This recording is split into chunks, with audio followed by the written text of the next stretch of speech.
E aí, pessoal? Beleza? Tudo bom? Sandro Padial, canal Padial Jiu-Jitsu. Muito obrigado aí por prestigiar o nosso canal, essa série aí que a gente está fazendo, uma aventura pelo Jiu-Jitsu. Eu e o Fábio tá fazendo, nós estamos fazendo isso com muito carinho. E o que a gente espera é que vocês gostem, comentem, espalhem isso aí pelos amigos, né? O WhatsApp, etc. e tal. Ajudem a gente aí, né? Curte.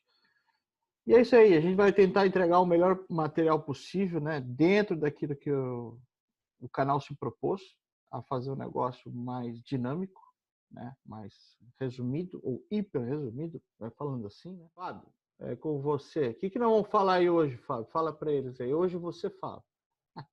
E aí, Sandro, tudo bem? Prazer estar aqui de novo, né, no canal Padial Jiu-Jitsu. Nós vamos falar, como o Sandro vem fazendo essa série aí de um resumo, né, para as pessoas que têm pouco conhecimento da história do Jiu-Jitsu e querem ter realmente um panorama geral, né, sobre cada personagem. Cada personagem, o Jiu-Jitsu é composto de vários personagens muito complexos e nós vamos falar de forma, como o Sandro já comentou, de forma superficial para aqueles que tenham maior interesse depois busquem outras fontes de conhecimento. Tá? Hoje nós vamos falar sobre um outro irmão da primeira geração da família Gracie, que ele é muito pouco comentado, que é o Oswaldo Gracie. Né? Nós já falamos, se propusemos a falar sobre cada irmão de forma, assim, vamos dizer, resumida, né?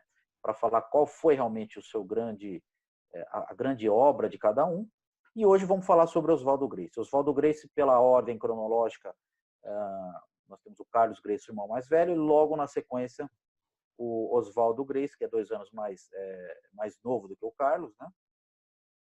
Então, nós vamos falar hoje sobre ele. O Oswaldo, ele não tem uma carreira tão ativa no sentido de lutar. Né? Ele não fez muitas lutas de vale tudo. Ele teve aí uma carreira mais voltada para essa área de professor, e nós vamos saber hoje quais foram algumas lutas marcantes dele. O Oswaldo, como eu falei, ele era 2 anos mais novo. A primeira vez que a gente vê a presença do Oswaldo Gracie fazendo uma luta é em julho de 31. Inclusive, é um dos primeiros eventos aí que o Carlos Gracie promove lá no Rio de Janeiro, né? Ele organiza esse evento e casa uma luta para o Jorge Gracie e para o Oswaldo Gracie. Né? O Oswaldo, nessa ocasião, ele lutou com um capoeirista chamado Manuel Tito Ferreira.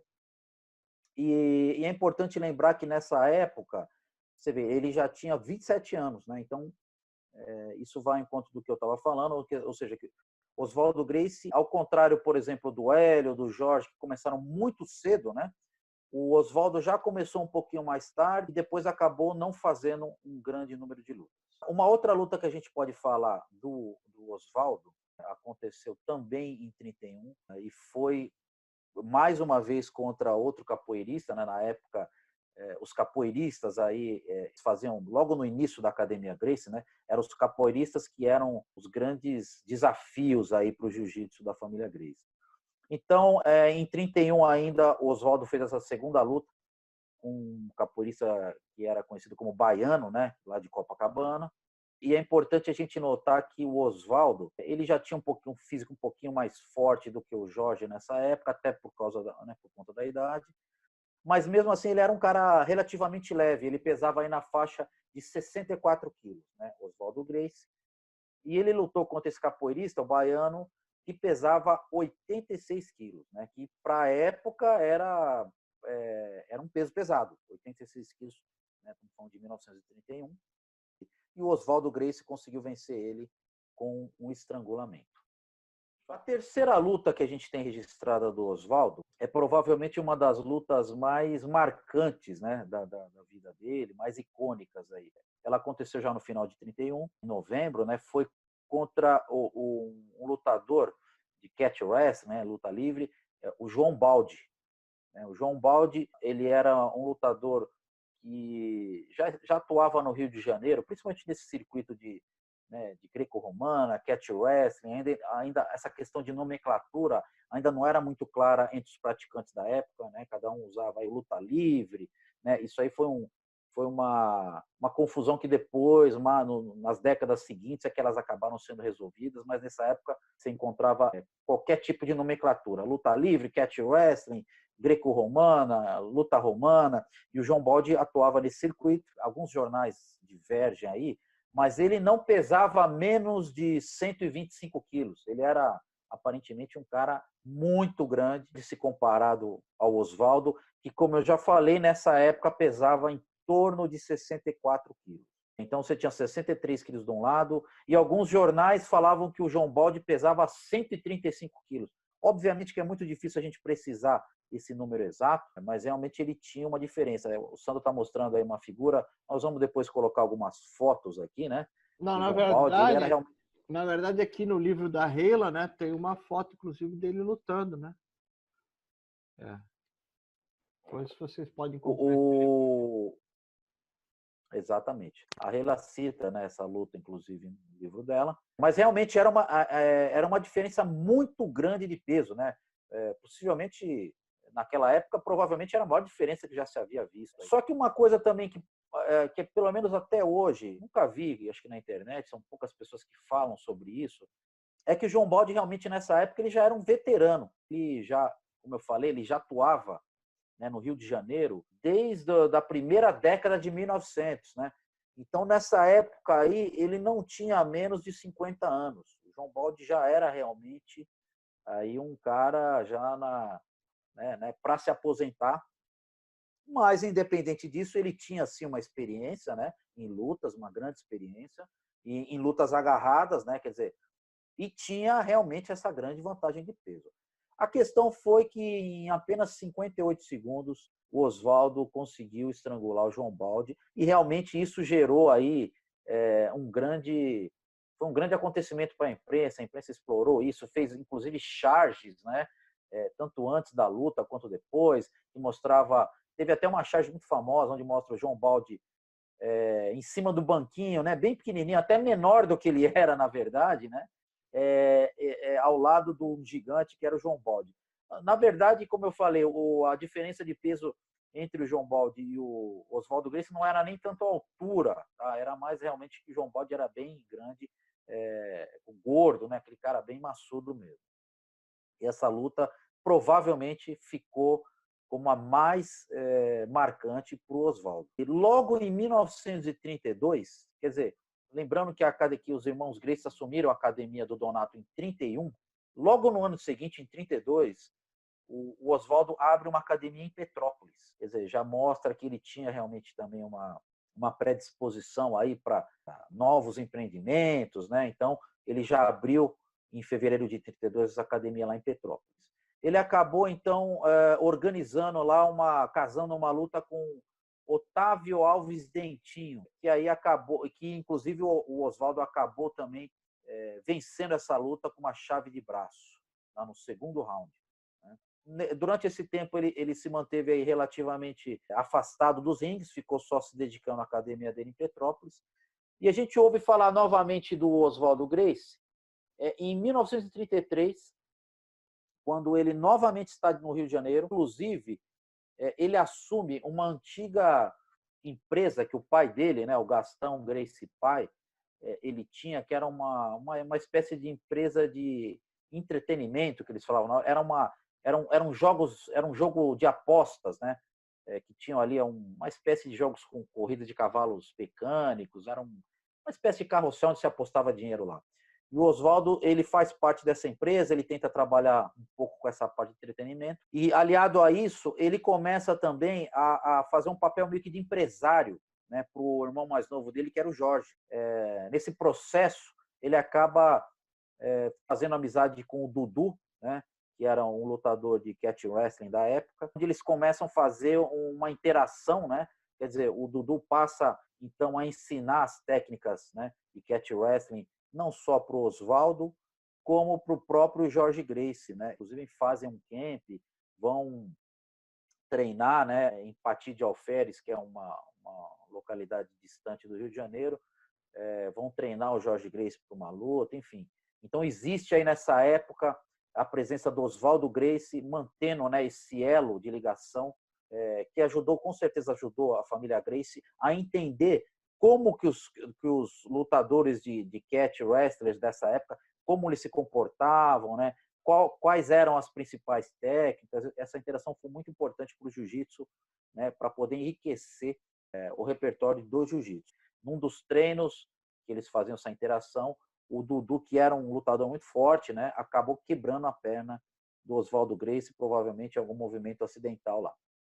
Nós vamos ouvir de novo falar sobre o Oswaldo Gracie em abril de 34, onde aí sim ele tenta novamente abrir uma academia dele no Rio de Janeiro, né? Fica durante um tempo lá, mas a impressão que nós temos é que o Oswaldo tinha aí, vamos dizer, uma semelhança de temperamento aí com o Jorge Gracie, ou vice-versa, né? Quer dizer, eles tinham, tanto o Jorge quanto o Oswaldo, tinham esse ímpeto de viajar. Tanto é que em outubro de 34, o Oswaldo chega em Porto Alegre, né, no Rio Grande do Sul, quer dizer, um estado bem afastado, né, da capital ali, que era o Rio de Janeiro. Ele se propõe então a montar ali uma tentativa de expandir o jiu-jitsu no Rio Grande do Sul. Inclusive, assim que ele chegou lá, ele acabou fazendo uma luta com o Otelo Queirolo, né, que ele inclusive era dono de um circo. Inclusive, o Otelo atuava como palhaço também, mas ele tinha já uma vivência de lutas e ele acabou fazendo uma luta com os... Continuando aí a seguir a linha do tempo do Oswaldo, tivemos a presença dele agora em 36, já em Belo Horizonte, lutou contra o Munique, né, Simão Munique, tá, em 36, e essa luta acabou terminando empatada. O próximo registro que a gente tem, que a gente pode destacar do Oswaldo, é em 39, onde ele lutou com o famoso Roberto Ruman, e ele já estava, obviamente, fora de forma, e acabou perdendo para o Roberto Ruman com uma guilhotina, né?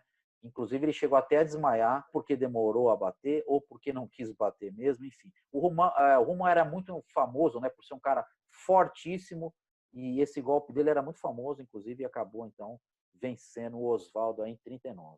Ele foi realmente, como a gente pode ver aí, um dos principais instrutores da academia no início, né? Só que depois ele acabou fazendo essas viagens que a gente viu aí e acabou falecendo prematuramente em dezembro de 43 em Belo Horizonte. Com certeza a gente sabe que a gente pelo histórico, Oswaldo, apesar dele não ser um cara que mantinha uma frequência de lutas constante, ele com certeza, se ele tivesse vivido mais, com certeza ele teria contribuído bastante aí para o jiu-jitsu dele, para o jiu-jitsu Gracie. Foi uma pena mesmo a morte dele prematura, mas realmente a obra dele deve ser lembrada como algo que foi positivo aí para o jiu-jitsu. Então, pessoal, eu até falei no outro vídeo que ele lutou pouco, mas você vê que eu acho que eu estava mal informado, porque ele não lutou pouco não, lutou bastante até para essa época, né? As coisas eram diferentes, né? A gente fala lutou pouco, Sandro, porque, obviamente, assim, ele tinha uma média de luta aí, se a gente for ver aqui, uma luta por ano, né? Assim, 1,5 por ano, 2 lutas por ano no máximo, né? Aqui no começo ele lutou um pouquinho mais, em 31, 32, enfim. Mas depois ele teve realmente alguns períodos que ele sumiu, né? Isso não quer dizer que ele não estava ensinando, né? Ele não estava dando aulas e tal. Mas realmente, se comparado com o Jorge Gracie, o número de luta deles é bem menor. Estava inserido aí, né, outras atividades dentro da arte marcial, ou como você explicou também, outros ramos ali com o pai e tal, né? O que eu queria pontuar é o seguinte, que o Hélio Gracie e o Carlos Gracie são muito famosos e você vai ver eles no YouTube, em livros e diversos, né? Mas o Oswaldo, o Gastão Filho e o Jorge, Oswaldo e o Gastão eram menos falados, mais falados. O Jorge um pouco mais, né? Até porque lutou muito, né? Então ele deixou muitos discípulos, alunos e tal. Mas digamos assim, que o lugar que você vai ouvir falar muito do Oswaldo é aqui, Gastão é aqui, né? E gostaria também de recomendar outras obras, né? Tem diversas aí no mercado. O Marcel Serrano, ele faz uma série muito legal, o Livro Proibido do Jiu-Jitsu, tem vários volumes. Ele tem a Gênese do Jiu-Jitsu, ele tem o livro do João Mori, e outros que estão para sair aí, né? Túnel do Tempo. Então dá uma explorada aí, lê e tire suas conclusões, né? Pessoal... Ô, Sandro, eu queria fazer, só fazer uma observação. Assim, é muito importante o pessoal prestar muita atenção nas fontes, porque eu tenho visto que na internet, inclusive, sites muito famosos, tá? Muito famosos, acho que o mais famoso dos Estados Unidos, ele tem fotos trocadas, ele tem foto lá falando que é do Oswaldo e não é do Gastão. Tem várias, e isso daí o pessoal do Brasil foi replicando. Tá? Então tem muitos sites que tem, inclusive nesse próprio site americano, ele tem foto, além de ter fotos trocadas, né, do Gastão e do Oswaldo, ele tem dados lá que misturam dados do Gastão filho com o Gastão pai, por exemplo. Então precisa tomar muito cuidado aí quando o pessoal vai estudar aí para tentar pesquisar o maior número de fontes possíveis. Legal.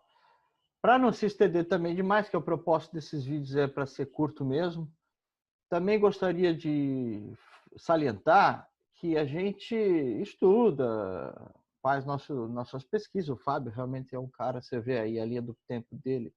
Eu conheço esse material ao vivo, é fabuloso, tá? Você não tem ideia. Sabe as datas, tudo. O negócio é violento. Mas, mesmo assim, nós não somos donos de toda a verdade, porque isso ainda está sendo descoberto. Então, assim, pessoal, nós gostamos do jiu-jitsu, a gente quer contribuir. Se você também pode contribuir, pô, vamos trocar figurinha, entendeu? Não tem essa conotação que o cara sabe, não sabe, isso é besteira, entendeu? Gostaria que o canal ele ajudasse e não criasse discórdia, entendeu? Acho que é o caminho, né? Para tudo na vida, na verdade, né? Então é isso aí. Oswaldo Gracie foi lembrado aqui no nosso canal. E agora partimos para o próximo, que será o Gastão Gracie Filho. Valeu, turma. Obrigado. Beleza, Sandro? Grande abraço, pessoal.